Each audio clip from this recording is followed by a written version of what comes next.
Kebakaran rumah yang menyebabkan 5 beranak tinggal selai sepinggang di Wakaf Baru pada petang Ahad lalu mendapat perhatian ramai pihak yang tampil membantu terutama bagi penyediaan kelengkapan persekolahan dua anak Fairul Azli Awang 40 tahun.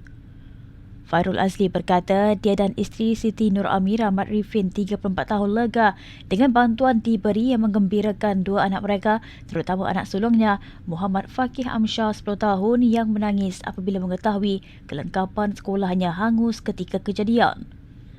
Beliau berkata demikian selepas menerima kunjungan pengarah unit penyelarasan pelaksanaan Jabatan Perdana Menteri ICU JPM Kelantan Jasri Kasim bersama rombongan Majlis Tindakan Rakyat Kelantan MTRK di Tumpat hari ini.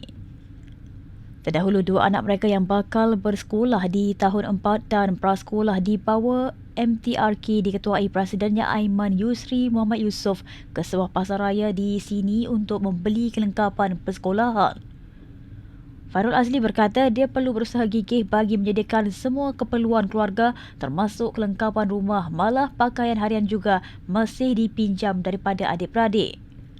Sementara itu, Jasri berkata pihaknya menyerahkan wang tunai untuk kegunaan 5 beranak itu selain dijadikan modal perniagaan dan membuat pendaftaran sebagai penerima IKASih.